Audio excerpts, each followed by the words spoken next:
You don't need seeds to grow your own cabbage. These two cabbages were grown from leaves. So today I'm going to show you how I did that and a couple of tips for successfully growing cabbages from cuttings.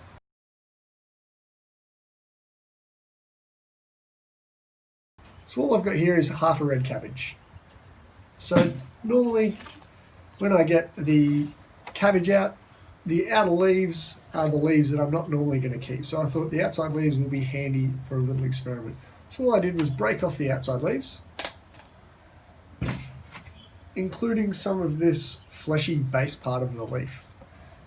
I removed a couple of leaves. I'll just show you what I did with one. So the larger the leaf, the more water this leaf is going to use. So to reduce the need for water for this particular leaf, all I did was cut a small section of the leaf away. Sorry, cut a large section of the leaf away. And I had myself a small section of red cabbage leaf. Do the same with a second leaf. So same thing, you snap the cabbage leaf off at the base. You want a nice big chunk of that fleshy part of the cabbage leaf. So I could pop the leaf directly in the water like this. And the first time around I did it, I used a large section of leaf. When I pot them up, I removed some of the extra leaf to reduce water stress. So at the start, you can either plant your cabbage leaves either way, with a large section of leaf or with a small section of leaf. When you do this, you can do it with 2 or 3 leaves. So if you grab a large number of leaves, they will all tend to germinate. So just peel the leaves off the outside of your cabbage. Get a fleshy section of leaf at the bottom. And that should be good to pop in water.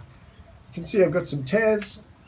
Whenever you're doing propagating, these jagged edges increase the surface area for infection in any kind of cutting you're doing. So this is a leaf cutting, clearly. So we're going to make nice, straight, neat cuts. And that will reduce the chance of infection along the leaf because we've got a lower surface area along our joints. So I'm going to take my cabbage leaves that I've cut. So 1, 2, 3. I'm going to pop these ones in some water. And I'm going to show you what the outcome would be once they're left in water for a couple of weeks.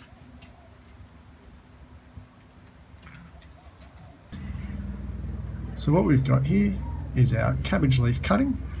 We've got roots starting to develop from the center of the cabbage here. So where I said that we needed the fleshy part of the base of the leaf, so where this part of the leaf or the midrib connects to the base of the cabbage, that's where the hormones are present for root growth and also for shoot or leaf growth in the plant. So ensure you've got that.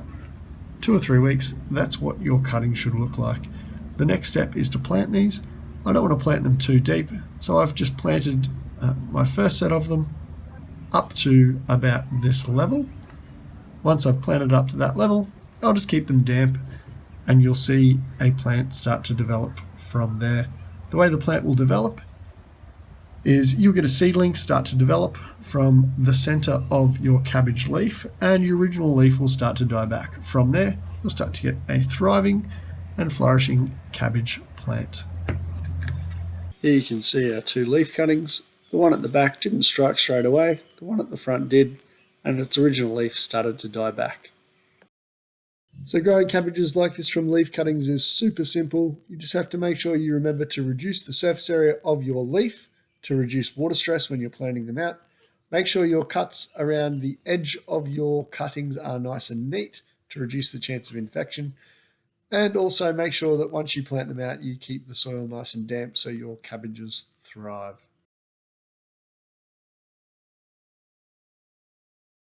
What's orange and sounds like a parrot? A carrot!